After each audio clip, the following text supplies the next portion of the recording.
On a chilly night on the eastern edge of Glasgow, two officers from the Organised Crime and Counter-Terrorism Unit, OCCU, were watching a silver Toyota Yaris parked on Church Street in Baillieston. This routine surveillance was part of Operation Escalade, an ongoing investigation by Police Scotland that had been going on since 2014. The aim was to crack down on the most prominent organized crime group in the country. This group was involved in international drug trafficking, money laundering, and illegal weapons trade, generating over £100 million each year. The breakthrough the investigators had been waiting for was about to unfold.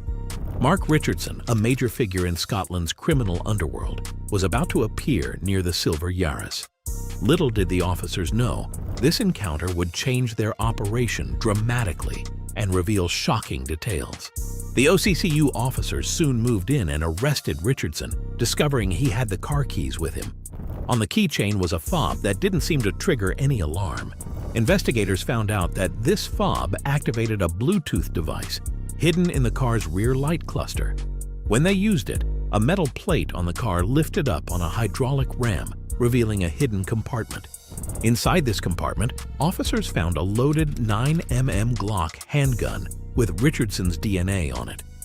The compartment was cleverly concealed, making it almost impossible to find during a random stop. Detectives realized they had uncovered something significant. Richardson's arrest set off a chain of events that unraveled a vast criminal network. In the following weeks, officers found several other car keys leading to various locations in the city.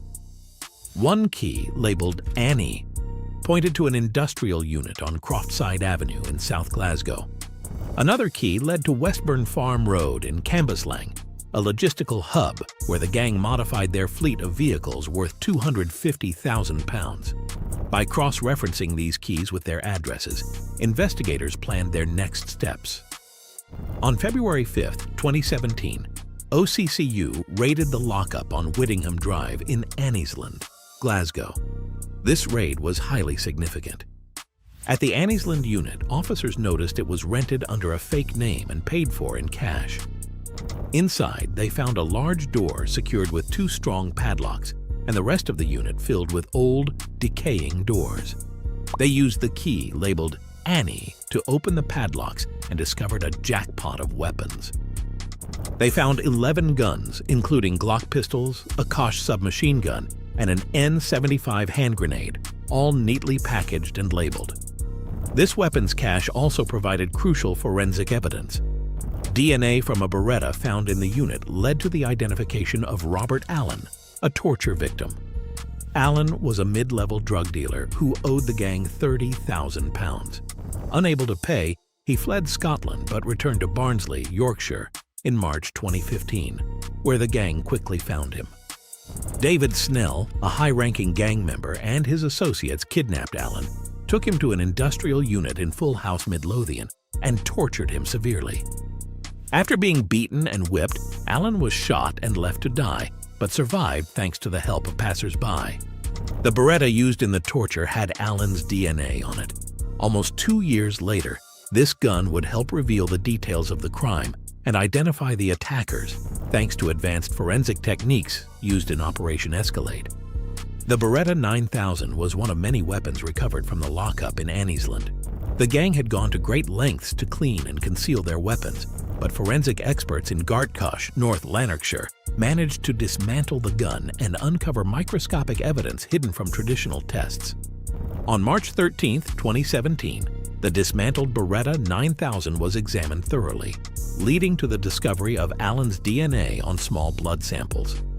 This breakthrough led to an arrest warrant for David Snell and his associates.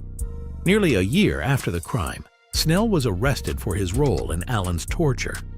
Snell's arrest was a crucial step in Operation Escalade, marking the beginning of the downfall of Scotland's most sophisticated crime gang. Following the raids and new revelations, OCCU had a detailed understanding of the gang's operations and their complex methods of concealment. The gang was one of the most advanced criminal organizations in Scotland, with connections across the UK, Spain, Portugal, Belgium, and Holland. Their cocaine operation was massive, generating over 2 million pounds a week and 100 million pounds annually. They had access to a large arsenal of weapons, vast amounts of drugs, and dirty money. Their sophistication allowed them to hide these activities from the authorities effectively. The gang rented warehouses using fake identities in remote areas to transport and store their weapons.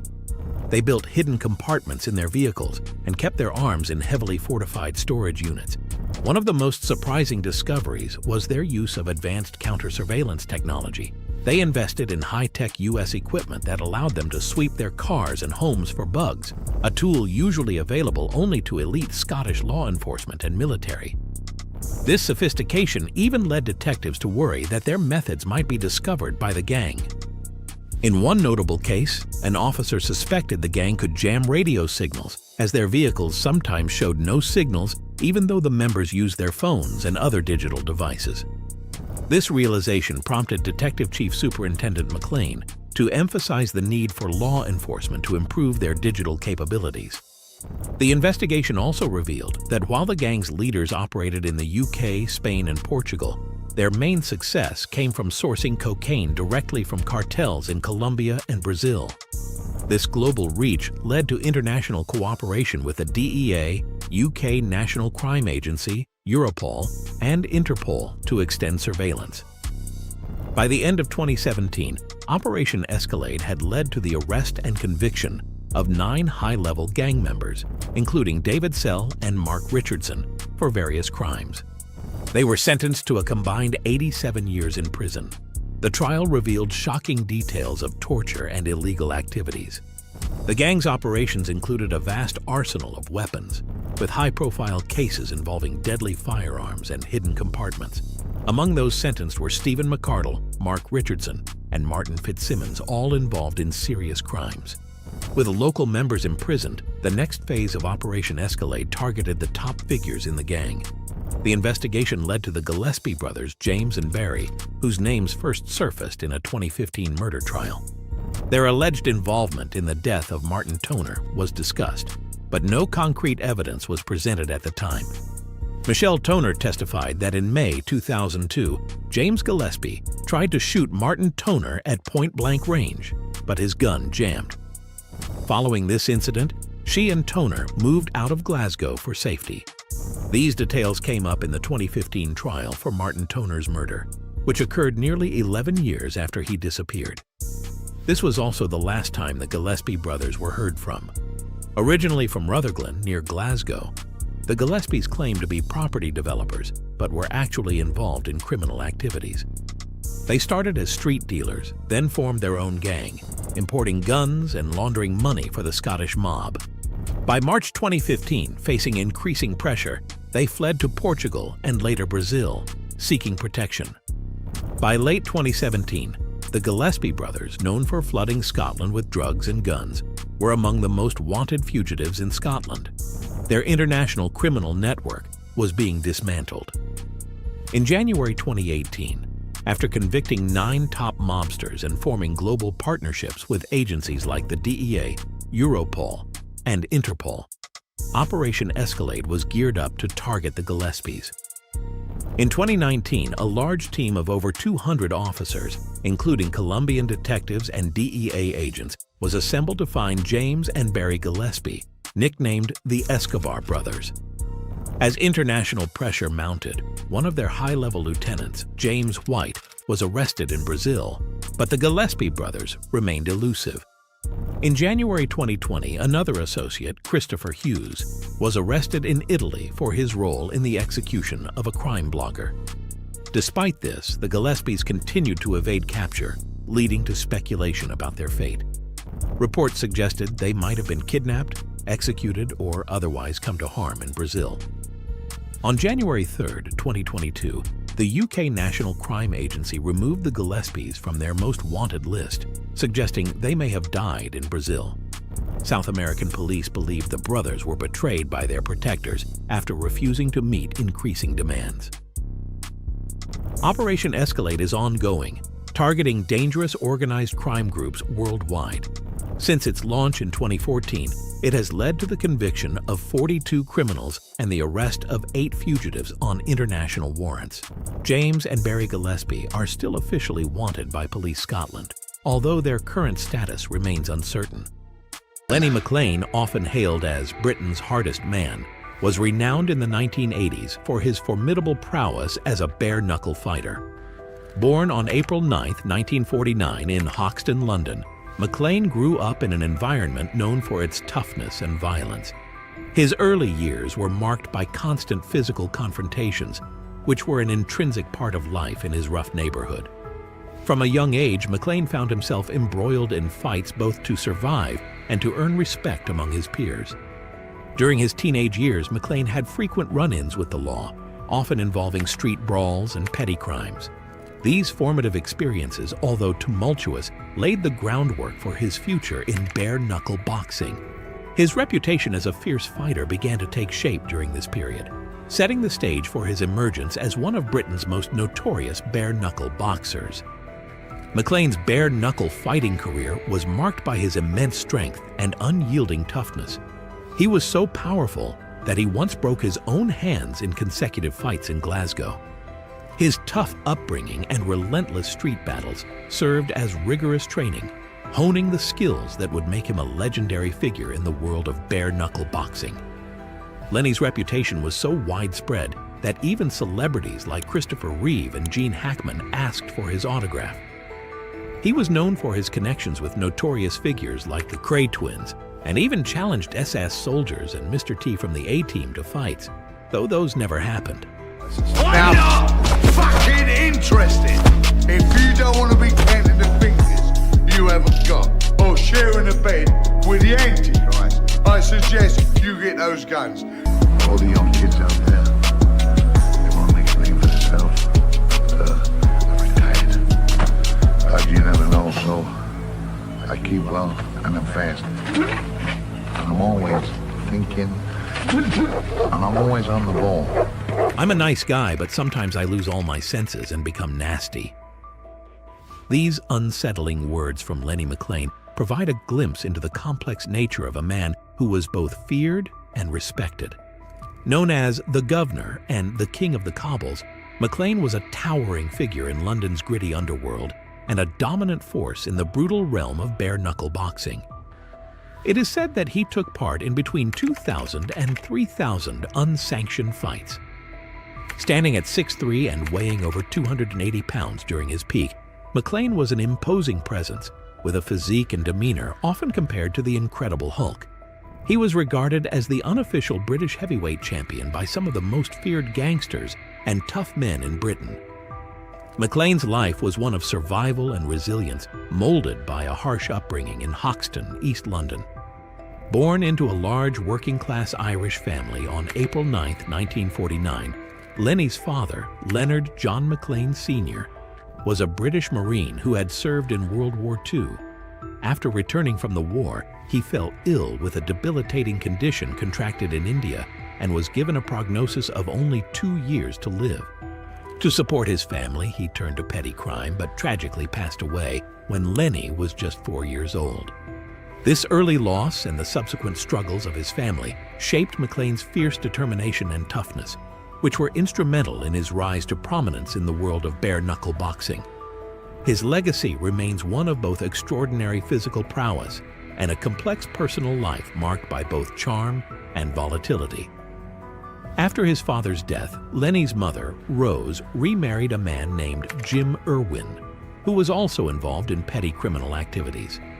Unfortunately, Irwin was a violent alcoholic who regularly beat Lenny and his siblings.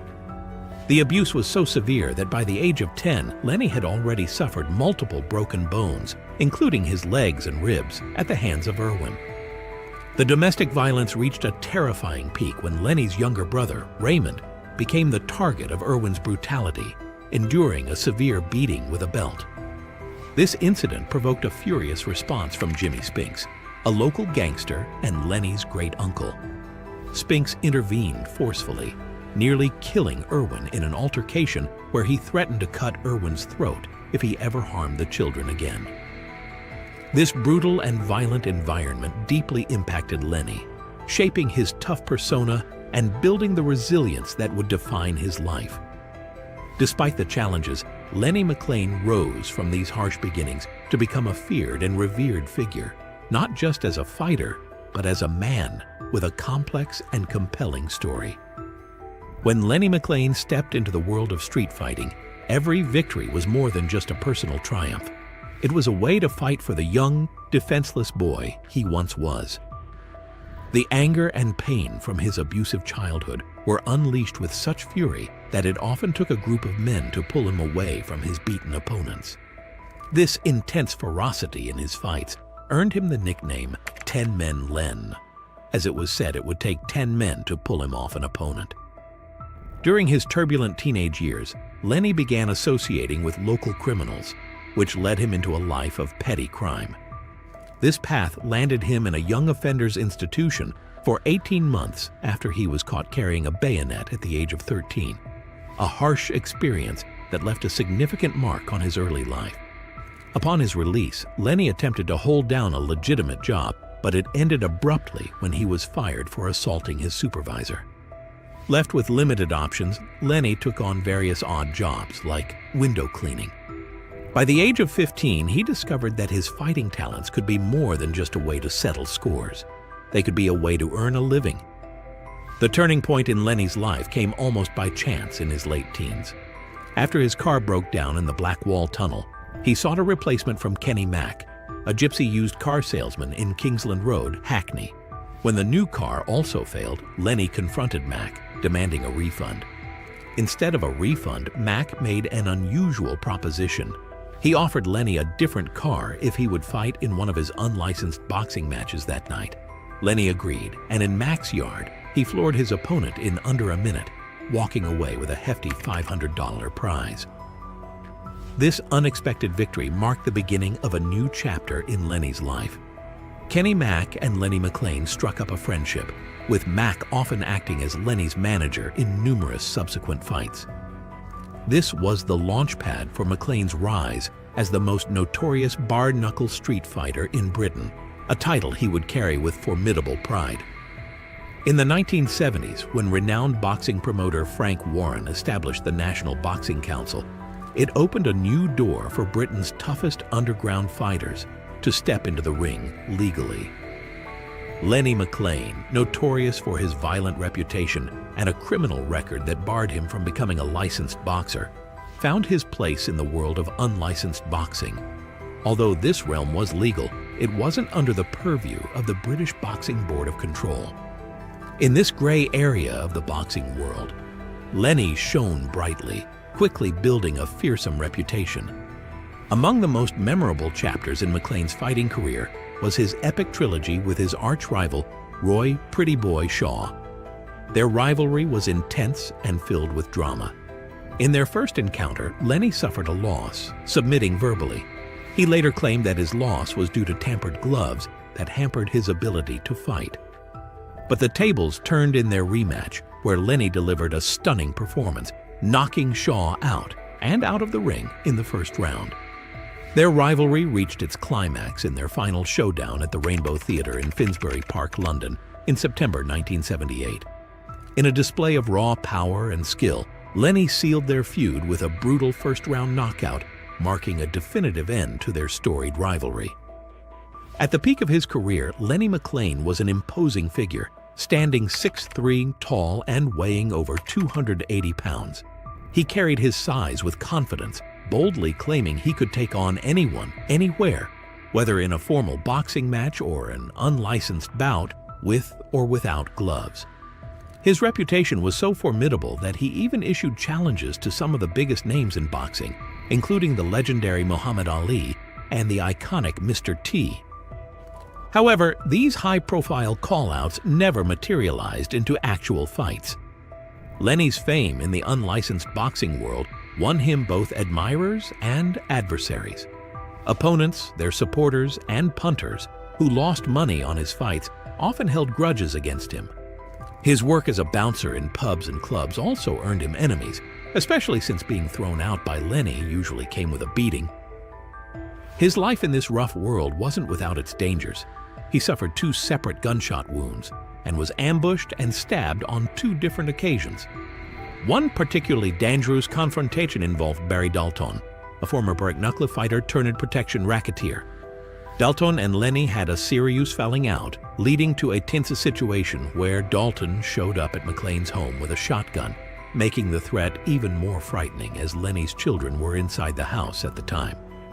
Lenny later claimed that he had a subsequent encounter with Dalton where he punished him for the threat.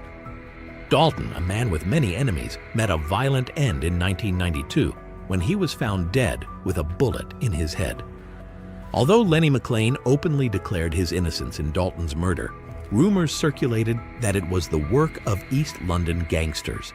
However, Dalton's murder remains officially unsolved, leaving the true story shrouded in speculation and whispers. One of his most memorable fights was against a large, heavily tattooed Scotsman named Jock, who looked like he had a rough past. Jock had "Kill and Death" tattooed on his knuckles and a dotted line on his throat with the words, "Cut here." During the fight, Lenny let Jock hit him several times before delivering a powerful punch to Jock's ear, causing part of it to hang loose and blood to pour out. Jock retaliated with low blows, one of which hit Lenny in a very sensitive area, leaving him in pain for days. After that, the fight became even more brutal. Lenny McLean, known for his ferocity, kicked Jock in the kneecap with such force that he broke his own toe. The pain didn't slow him down. He followed the kick with a devastating punch to Jock's kidneys, causing Jock to collapse to the ground. But Lenny wasn't done. Even after Jock was down, Lenny continued to unleash a barrage of punches, refusing to stop until Jock was no longer moving. Despite Jock lying on the ground, he was still twitching slightly. This only fueled Lenny's rage. He began kicking Jock relentlessly in the face and body, only stopping when others physically dragged him off. The fight left Lenny with both hands broken from the sheer force of his punches. Lenny McLean's life was a constant balancing act between bar-knuckle fighting and working as a bouncer, a job that perfectly suited his tough demeanor. He often traveled around, seeking out new challenges, and Scotland was no exception. On one trip, he visited his cousin, Arthur Thompson, a well-known figure in the Scottish underworld.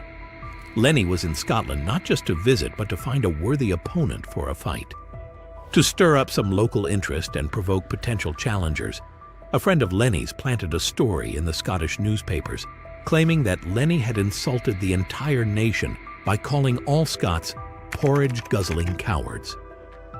When Arthur questioned him about it, Lenny didn't back down, but instead clarified in his typically blunt and provocative manner, saying he hadn't used the word cowards, but instead called them porridge-guzzling cowards. Lenny's bold and aggressive nature, both in and out of the ring, made him a legendary figure in the world of bare-knuckle boxing and in the rough streets he frequented. His reputation was built not just on his fighting skills, but also on his fearless attitude and his ability to face down anyone, no matter how tough the challenge. After the provocative comment, a 6'8" heavyweight champion from the Royal Scots Guards showed up, ready to take on Lenny McLean. The Scotsman was a formidable opponent, standing tall and strong, clearly not one to back down from a challenge. As they prepared to fight and touched fists, Lenny, always looking for an edge, leaned in and whispered a homophobic slur to his opponent. This was typical of Lenny's approach. He used any tactic he could, not just physical but psychological, to get under his opponent's skin and throw them off their game. Lenny knew that in a fight, sometimes words could be just as powerful as punches, and he wasn't afraid to use them. The plan worked perfectly. The massive Scotsman, already riled up by Lenny's insult, started swinging wildly even before the bell rang to start the fight. His anger made him lose control, and that was exactly what Lenny had hoped for.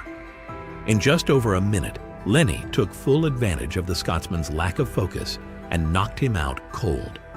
The fight was over almost as soon as it began, with Lenny's strategy and quick, powerful punches proving too much for his opponent. In 1992, Lenny McLean, renowned for his role as the head doorman at the Hippodrome nightclub in London's Leicester Square, became embroiled in a high-profile legal case. The incident began when Gary Humphreys, a man suffering from severe mental health issues and reportedly under the influence of drugs, caused significant disruption at the club. Humphreys was seen engaging in erratic behavior, including streaking, urinating on the floor, and harassing female patrons. McLean, known for his formidable presence and experience in handling rowdy situations, admitted to using what he described as a backhander to remove Humphreys from the premises. The situation took a tragic turn when Humphreys was found dead later that night, with injuries including a broken jaw and severe neck trauma. The death led to McLean's arrest and a charge of murder. Lenny McLean consistently maintained his innocence, asserting that the charges were influenced by his past associations with infamous East End gangsters such as the Cray twins. He claimed that the police had a personal vendetta against him, exacerbated by his controversial reputation and connections. As the legal proceedings unfolded, the charge against McLean was reduced from murder to manslaughter. During the trial at the Old Bailey, it was revealed that Humphreys had engaged in a physical altercation with the police after being ejected from the nightclub. Witnesses and evidence indicated that the police used a stranglehold to subdue Humphreys, a maneuver that likely contributed to his neck injuries. Professor Gresham, a prominent pathologist, testified that the neck injuries sustained by Humphreys were consistent with the use of a stranglehold, which played a significant role in his death. Despite this, McLean was held responsible for Humphreys' broken jaw. Consequently, McLean was found guilty of grievous bodily harm and sentenced to 18 months in prison. The case marked a significant and contentious episode in McLean's life, casting a spotlight on his complex and often controversial public persona.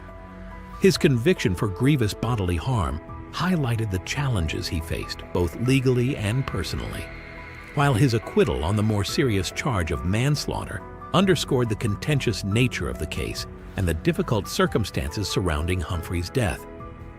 Lenny's formidable reputation was never more evident than during an incident at the Barbican Club in London's Smithfield Market. An 18-man stag party, having been drinking heavily, started causing trouble after complaining about the bar's drink prices. Their rude behavior escalated to the point of verbally abusing the barmaid, reducing her to tears. At this point, Lenny decided it was time for them to leave. He approached the rowdy group, his mere presence a warning. However, as they were being escorted out, they started concealing glasses, bottles, and ashtrays in their pockets, preparing for a potential brawl. Sensing the impending chaos, Lenny asked the owner, Dennis McCarthy, if he was going to assist with the situation. Dennis's response was simple: "I'll pay you for this," and he locked the door behind them as they stepped outside. In his autobiography, The Governor, Lenny described the ensuing confrontation. He pulled out a Kosh and confronted the group, claiming to have taken them down like Skittles, slashing through them. By the time the police arrived, Lenny claimed to have incapacitated 9 of the group, leading to arrests and hospital visits for some. Back at the police station, the reality of the situation began to sink in for the stag party. From his cell, Lenny shouted at them, "Look at me! You're not seeing me with drink inside me. I'm like this all the time. A stone-cold, sober, raving lunatic." Initially, Lenny faced the threat of prosecution for grievous bodily harm, given the extent of injuries suffered by some members of the party. However, in a surprising turn of events, he was informed 3 weeks later that the charges would be dropped. The reason given was that it was deemed impractical to use public funds to charge one man with assaulting 18 others. Lenny reflected on this outcome, noting the absurdity of the situation and how it would have appeared in the media. As an unlicensed boxer, McLean's notoriety earned him the title the King of Bouncers in London's club scene. He co-owned the Governor's Pub in East London with Charlie Cray, the Cray twins' elder brother. Lenny also worked as a fixer and bodyguard for various figures, from criminals to celebrities like Mike Reed and Boy George, and even for TV showcasts. His autobiography reveals how his reputation facilitated criminal activities and deterred groups like the IRA and the Mafia. Lenny McLean, best known as a fearsome bare-knuckle fighter, transitioned into the world of acting with a modest start. But his journey soon led him to significant roles that would define his legacy beyond the streets. His acting career began with a small, uncredited role as a ringside spectator in the 1990 drama film The Craze. This appearance, though brief, marked McLean's initial foray into the world of cinema.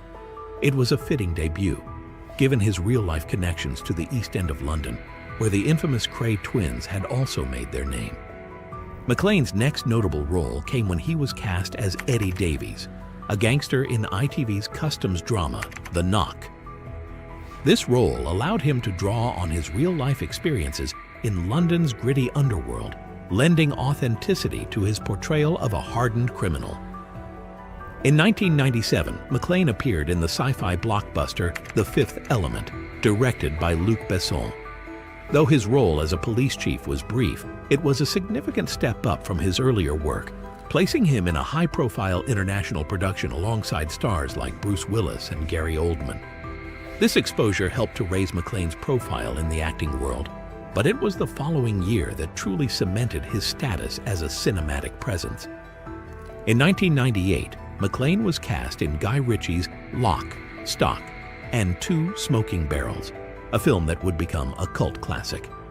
He portrayed Barry the Baptist, a menacing criminal enforcer whose intimidating presence and ruthless demeanor were unforgettable.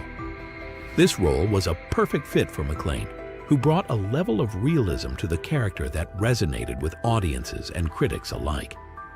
The film's success and McLean's performance made Barry the Baptist his most famous and memorable role, securing his place in British cinema history.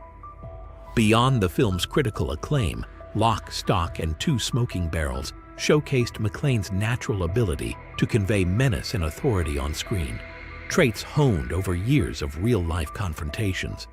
His portrayal of Barry the Baptist not only captured the essence of a formidable enforcer, but also highlighted his ability to transition from the rough-and-tumble world of bare-knuckle boxing to the polished yet equally gritty world of film. While filming Lock, Stock, and Two Smoking Barrels, Lenny McLean initially thought he was just battling the flu. However, as his health rapidly declined, he was diagnosed with pleurisy, an inflammation of the tissues surrounding the lungs, causing sharp chest pain. Further medical examinations uncovered a graver situation: lung cancer that had extensively spread to his brain. McLean's struggle came to a tragic end on July 28, 1998, in Bexley, London, only weeks before the film's release. Director Guy Ritchie paid tribute to McLean by dedicating the film to him.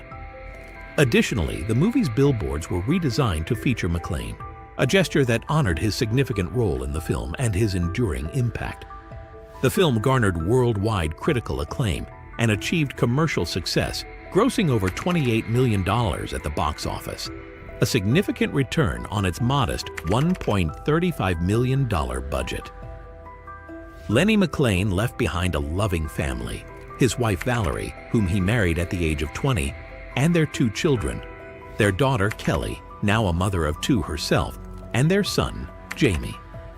McLean often spoke of his family as his grounding force, the ones who helped him steer clear of a life fully consumed by crime. He credited them for the self-control he exhibited during his fights. Kelly, dealing with bipolar disorder, has speculated that her father might have shared this struggle, shedding light on the personal battles McLean faced. Lenny McLean's autobiography, The Governor, co-written with Peter Gerard, was published in August 1998, just after McLean's passing. Its initial release of 3,000 copies quickly soared in popularity, climbing to the top of the bestsellers lists. In 2001, Gerard released another book on McLean titled The Governor, a Celebration, continuing his legacy. McLean's widow, Valerie, collaborated with Gerard to publish Married to the Governor in 2003, and also contributed a foreword to Anthony Thomas's 2007 book, The Governor, Through the Eyes of Others. The story of McLean was further explored in The Governor Revealed, the untold story of Lenny McLean by Thomas and Lee Wortley, released in October 2017.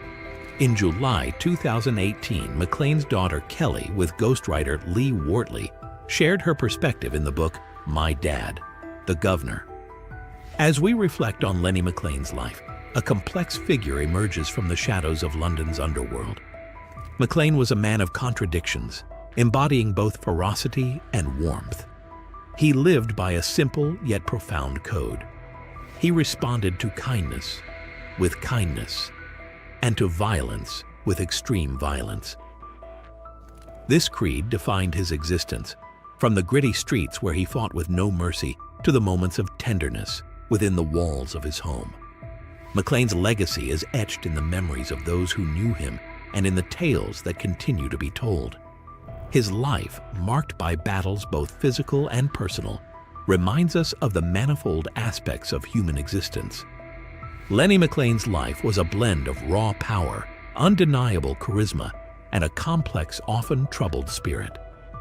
Rising from a harsh childhood in East London, he became a legendary figure in the world of bare-knuckle boxing and an icon in the gritty underworld of Britain.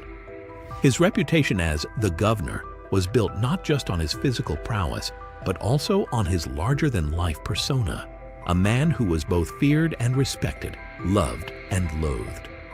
Despite his brutal career and the violent environments he thrived in, McLean had a deep connection with his family, who anchored him amidst the chaos. His later years, marked by his unexpected transition into acting, revealed a different side of Lenny. A man capable of captivating audiences, not just with his fists, but with his presence on screen. Lenny McLean's story is one of survival, resilience, and an unyielding spirit that refused to be broken. His legacy endures not only through the tales of his formidable fights and his memorable role in Lock, Stock, and Two Smoking Barrels, but also through the people who knew him, the stories shared, and the impact he left on British culture. In the end, Lenny McLean was more than just a fighter. He was a symbol of toughness, loyalty, and the indomitable will to overcome life's challenges, no matter how brutal they might be. And that wraps up this intense look at Lenny McLean's brutal encounter with a Glasgow hardman. Known for his ferocity and unyielding spirit, Lenny's life was a testament to survival in one of the toughest environments imaginable. From the streets of East London to the bare-knuckle boxing rings, Lenny's reputation as the Governor was well-earned through countless battles like the one we discussed today. Whether revered or feared, McLean's legacy remains one of the most fascinating and formidable in the annals of British street fighting history.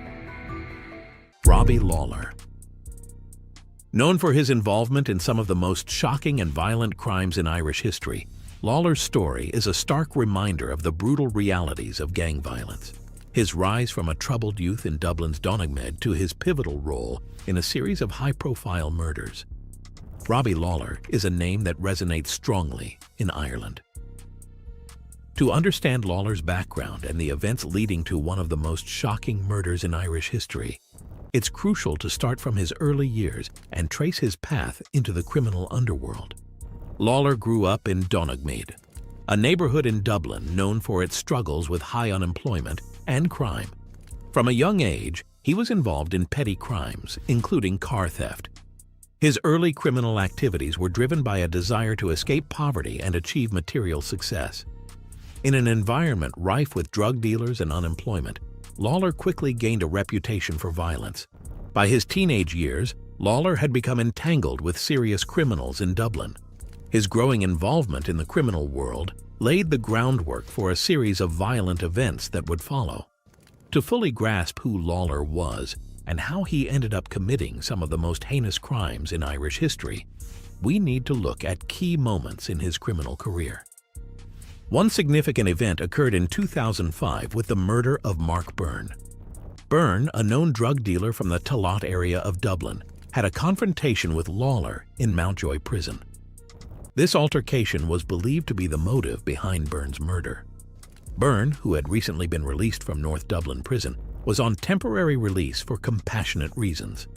On that fateful morning, he was shot 3 times in the face, including once in the head, while he was standing at the corner of Berkeley Road and Echo Street. Despite immediate medical attention, Byrne died at around 7:45 a.m.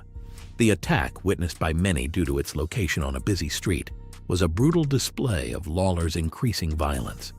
In 2009, Lawler's criminal activities escalated further. He became involved in a shocking incident in Darndale, North Dublin, where a young man named Anthony Ayodeji was critically injured in a shooting. The attack occurred while Deji was in a friend's car, and the shooter fired 5 shots through the car's window. Ayodeji, who was either on the victim's lap or in the passenger seat, sustained minor injuries. The attack was deemed reckless by the police, with the shooting believed to be driven by personal grievances, including racist motives rather than gang-related issues. Lawler was arrested in connection with the shooting, highlighting his dangerous and unpredictable nature. Another significant crime connected to Lawler was the murder of David Fred Lynch in 2009.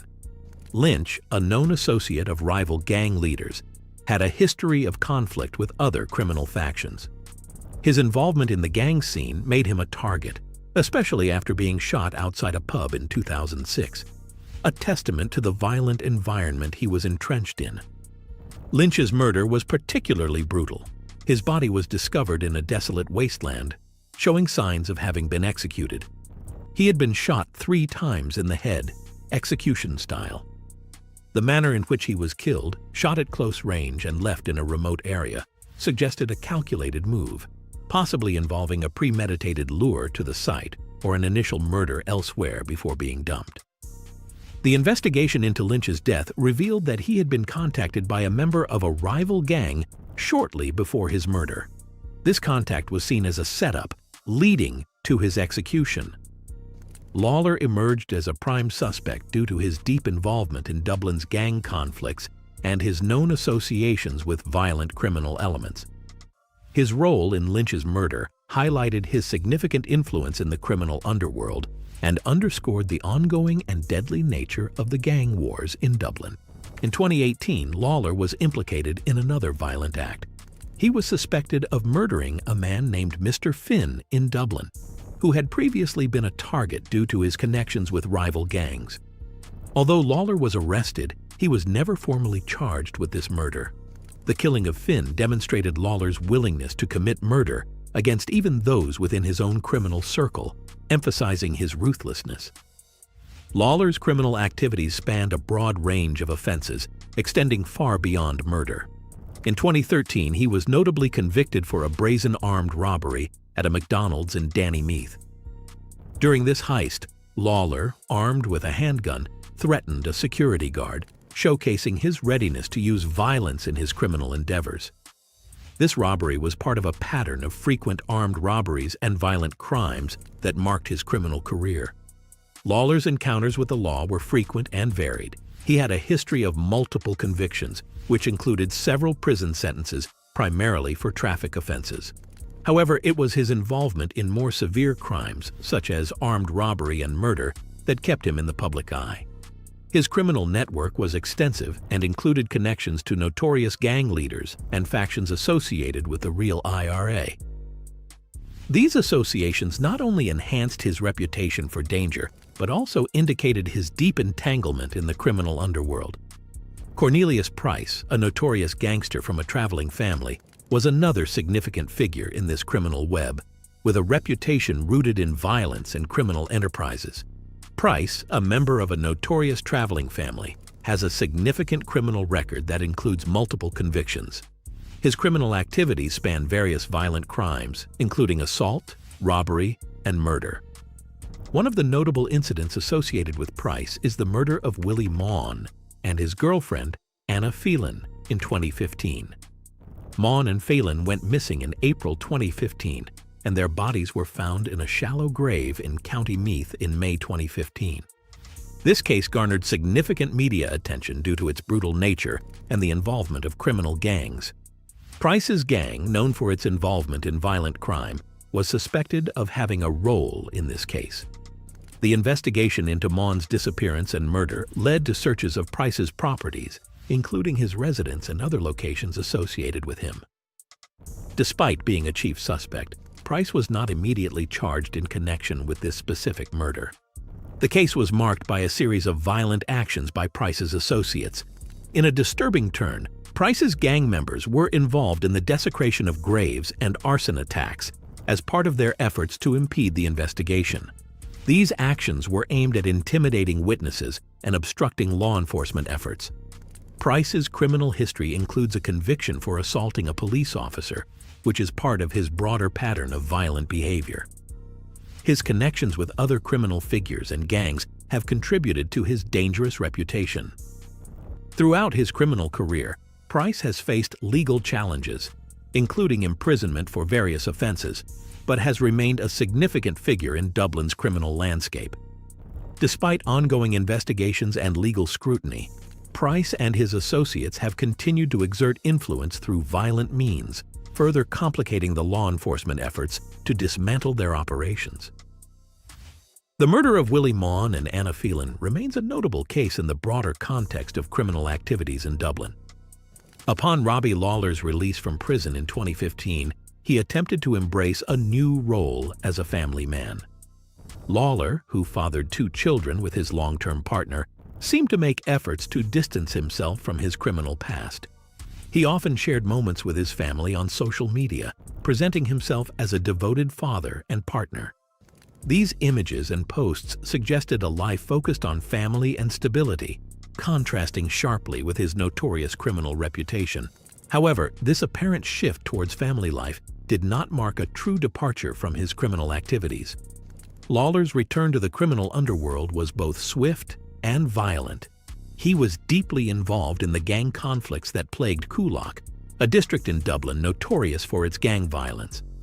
His involvement in these disputes became increasingly prominent, culminating in a series of violent events in 2018. In February 2018, Lawler's name surfaced in connection with a high-profile murder linked to ongoing gang conflicts. Lawler was implicated in the violent feud involving Richie Carberry, a significant figure associated with the Mr. Big Gang. During this period, Lawler was suspected of being involved in an attempt to assassinate Carberry. The feud escalated, and in a tragic turn of events, Lawler was accused of the murder of Mr. Finn, an associate of Carberry. Finn was shot multiple times and died from his injuries, though he had initially survived an earlier attack. Lawler's arrest in connection with Finn's murder drew significant media attention. Despite being detained, he was never formally charged with the crime. The case illustrated the often chaotic and elusive nature of gang violence, where legal repercussions are not always straightforward or guaranteed. Lawler's criminal activities were not limited to this incident. His involvement in various violent acts and disputes demonstrated the pervasive influence of gang affiliations on his life. Lawler had been previously linked to several other violent incidents and was a key figure in the criminal network operating in Dublin. His activities continued to attract attention from law enforcement, highlighting the ongoing challenges in addressing gang-related violence in the region. Additionally, Lawler was known for his connections with various criminal figures and gangs, contributing to his dangerous reputation. His role in these criminal networks often placed him at the center of violent conflicts and legal scrutiny. Despite efforts to present a more stable family image, Lawler's continued involvement in criminal activities underscored the difficulty of escaping his past. Lawler's life and criminal career reflect the complexities and challenges of navigating the criminal underworld, where personal efforts to change course are frequently overshadowed by persistent violence and criminal connections. His story remains a stark reminder of the pervasive influence of gang violence and the difficulty of breaking free from its grip. Richie Carberry, who was Robbie Lawler's brother-in-law, was a significant figure in the Drogheda drug trade. Carberry, originally from Coolock, Dublin, had established himself as a major player in the drug wars over the course of a decade. His involvement in the criminal underworld was marked by intense rivalries and violence, particularly in the drug trade that plagued the region. As Carberry's criminal activities escalated, so did the threats against him. To protect himself and his family from the mounting violence, Carberry took extensive security measures. He installed bulletproof windows in his house in County Louth, a stark indicator of the extreme risks associated with his lifestyle. This step was not merely a precaution, but a necessary measure given the intensity of the drug wars and the threats he faced. Despite these precautions, Carberry's life was tragically cut short. On April 8, 2018, Carberry was murdered in what was believed to be a targeted attack linked to ongoing gang conflicts. His death was a significant event in the criminal landscape of Ireland and highlighted the brutal nature of the drug trade. The media coverage of Carberry's murder was limited in the immediate aftermath, but the story gained more attention in the months following his death. In April 2018, shortly after Carberry's murder, Lawler embarked on an international trip. Lawler's travels included visits to various locations such as Rome and Bethlehem. Notably, Lawler was accompanied by Carberry's family during this trip, reflecting the close relationship he had with them and highlighting the impact of Carberry's death on those left behind. Lawler's international journey following Carberry's murder was significant for several reasons. It not only underscored his connection to Carberry and his family, but also marked a period of heightened scrutiny and speculation regarding his involvement in the criminal activities that led to Carberry's death. The close ties between Lawler and Carberry's family, combined with the timing of Lawler's travels, added layers of complexity to the ongoing investigations and media coverage of the case. Carberry's murder and Lawler's subsequent actions provide insight into the dangerous world of organized crime and the personal consequences faced by those involved. The violent nature of the drug trade, coupled with the personal risks and security measures taken by figures like Carberry, underscores the pervasive and often deadly consequences of gang conflicts. Lawler's peculiar nature was further exemplified when he made a significant charitable gesture. He purchased and donated football kits to underprivileged children, capturing the event in photographs. This act indicated that despite his criminal lifestyle, Lawler had aspirations of engaging in charity work, although his exact plans remained unclear. This gesture offered a glimpse into the more complex aspects of his personality.